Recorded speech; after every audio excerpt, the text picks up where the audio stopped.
Nay chúng ta sang chương 4 bài phản ứng oxy hóa khử và ứng dụng trong cuộc sống, bài số 12 ha.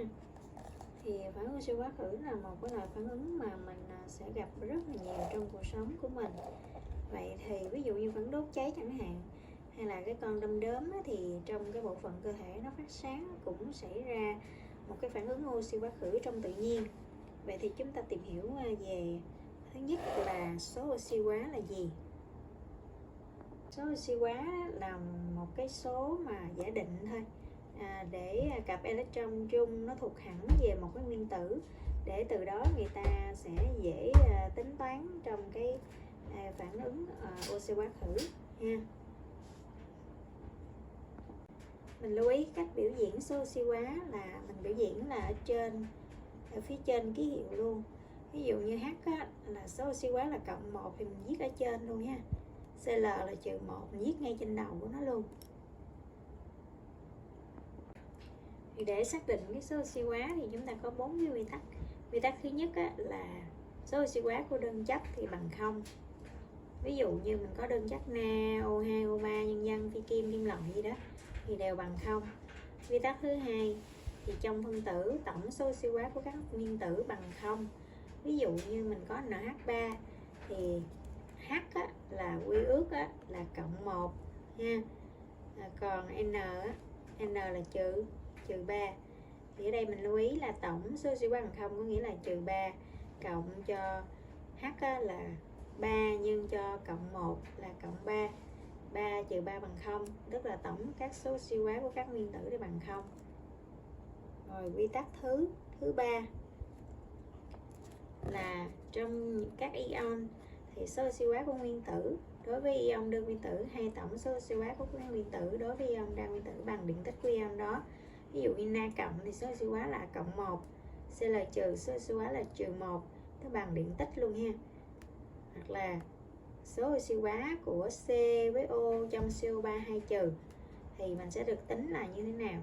O thì là trừ 2, còn C thì là cộng 4. Thì chúng ta tính nha.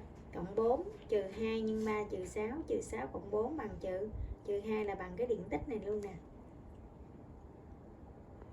Quy tắc thứ tư là chúng ta phải nhớ là số oxy hóa của H là cộng 1 trong hợp chất nha.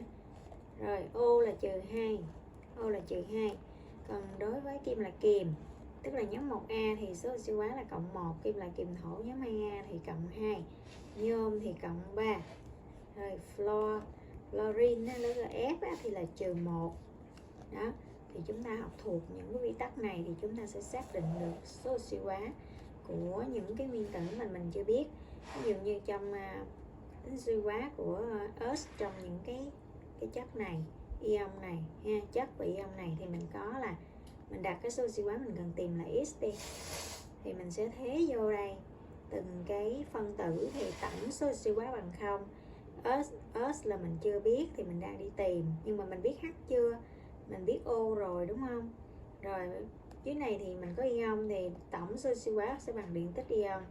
Thì O mình biết rồi, S mình chưa biết mình tính. O đây mình biết rồi, S mình chưa biết mình tính. Thì mình sẽ tìm được số oxy hóa của S trong 4 cái chất này với lại ion này nha.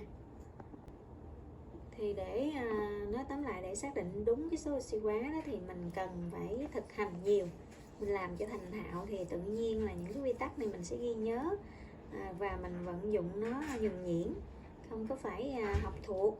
Tức là mình ở đây mình phải luyện tập bằng những cái bài tập nha, làm càng nhiều càng tốt. Tiếp theo là mình sang phần số 2 là phản ứng oxy hóa khử. Mình xét cái thí nghiệm là cho kẽm tác dụng với H2O4. Thì ở đây mình thấy kẽm tác dụng với H2O4 thì theo cái phương trình này đúng không? Thì trong cái phương trình này là kẽm nó có sự thay đổi số oxy hóa từ 0 qua cộng 2, còn H là từ cộng 1 xuống 0. Thì như vậy là một đứa là tăng, một đứa là giảm. Vậy nguyên nhân tại sao là kẽm tăng? Thì nguyên nhân là vì nó nhường 2 electron. Còn H thì nó giảm là do nó nhận electron. Như vậy thì mình sẽ thấy trong cái phản ứng này thì nó xảy ra hai cái quá trình ngược nhau. Quá trình thứ nhất là nhường, quá trình thứ hai là nhận. Đó. Vậy thì cái quá trình nhường mình gọi là quá trình oxy hóa, còn cái quá trình nhận thì mình gọi là quá trình khử hay quá trình ngược nhau nha. Từ đó mình định nghĩa được là cái phản ứng oxy hóa khử là nó sẽ xảy ra đồng thời hai cái quá trình này, quá trình nhường và quá trình nhận electron. Và từ đó chúng ta định nghĩa quá trình nhường electron là gì và quá trình nhận electron là gì. Cũng như kẽm nó cho electron, nó nhường electron, vậy thì chúng ta gọi nó là chất khử hay là chất oxy hóa. Thì từ đó chúng ta định nghĩa kẽm là chất khử ha, kẽm là chất khử. Còn H2O4 thì nó đóng vai trò là chất oxy hóa. Từ đó mình định nghĩa chất khử là gì? Đó, chất khử là chất nhường electron, số oxy hóa nó tăng, và chất khử thì bị oxy hóa. Và ngược lại, chất oxy hóa thì nhận electron, số oxy hóa giảm, và chất oxy hóa thì bị khử. Thì để cho dễ nhớ thì chúng ta nhớ gì nào là khử tăng ô giảm ha. Khử tăng ô giảm, tăng giảm là tăng giảm về số oxy hóa đó. Khử tăng ô giảm đó. Chất khử thì số oxy hóa tăng, chất oxy hóa thì số oxy hóa giảm. Rồi khử cho ô nhận ha. Chất khử thì cho, tức là nhường electron đó, ô nhận đó. Thì chúng ta nhớ hai cái câu này thì chúng ta sẽ dễ nhận biết được đâu là chất khử, chất oxy hóa. Và cái quá trình oxy hóa khử là nó sẽ xảy ra là đồng thời với nhau ha. Thì phản ứng oxy hóa khử là gì? Mình định nghĩa nó là một cái phản ứng hóa học, trong đó xảy ra sự chuyển dịch electron giữa các chất, phản ứng hay là có sự thay đổi oxy hóa của một số nguyên tử trong phân tử, và nó lúc nào nó cũng xảy ra đồng thời cái quá trình là oxy hóa và khử ha. Chúng ta qua số 3 là lập phương trình hóa học của phản ứng oxy hóa khử. Thì cái nguyên tắc là chúng ta phải nắm cái nguyên tắc là cái gì? Tổng electron chất khử nhường bằng tổng electron chất oxy hóa nhận, tức là E nhường bằng E nhận ha. E nhường bằng E nhận. Chúng ta đảm bảo phải thực hiện sao cho cái quá trình này nó cân bằng nhau thì chúng ta sẽ cân bằng được cái phản ứng oxy hóa khử. Lấy ví dụ như ở đây mình có phương trình là H2S cộng O2 SO2 cộng với nước thì mình sẽ cân bằng như thế nào? Thì ở đây mình bước đầu tiên mình đi xác định số oxy hóa có sự thay đổi nha.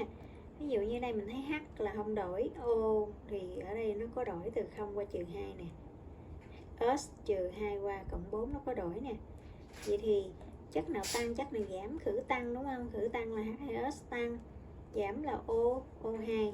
Vậy chất khử là H2S, chất oxy hóa là O2. Bước thứ hai mình biết cái quá trình nhường và nhận electron ra. Quá trình nhường và nhận electron ra thì mình nhớ cân bằng. Cân bằng là sao? Trừ 2 lên cộng 4 thì nó nhường 6. Từ 0 xuống trừ 2 thì nó nhận 2.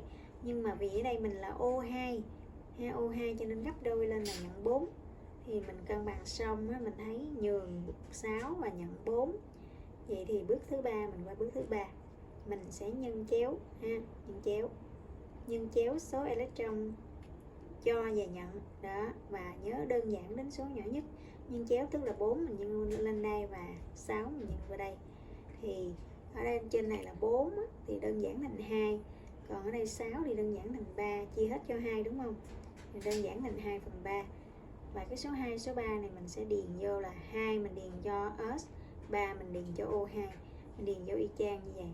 2 mình điền cho S, 2 mình điền cho S ha. 3 mình điền cho O2, 3 mình điền cho O2. Thì sau đó mình cân bằng với trái với phải, mình đếm lại coi nó đã cân bằng chưa.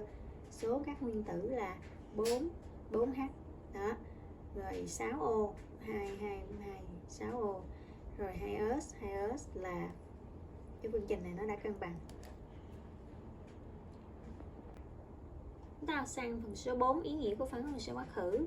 Thì phản ứng oxy hóa khử xảy ra rất là nhiều trong cuộc sống của mình. Ví dụ như là mình nấu ăn hàng ngày, mình đốt khí ga cháy, các chất cháy, nhiên liệu cháy, ga nè, rồi là cồn nè, xăng dầu nè. Thì khi cháy là nó là một cái phản ứng oxy hóa khử xảy ra trong tự nhiên.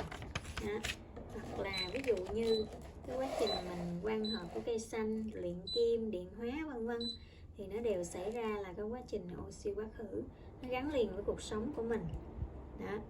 các động cơ xăng dầu cháy, rồi quá trình xảy ra trong pin, ắc quy vân vân, hay là mình vận dụng những cái phản ứng oxy hóa khử vào trong sản xuất các hóa chất cơ bản, sản xuất phân bón, thuốc, bảo vệ thực phẩm, dược phẩm, nhân dân, rất là nhiều ứng dụng của phản ứng oxy hóa khử.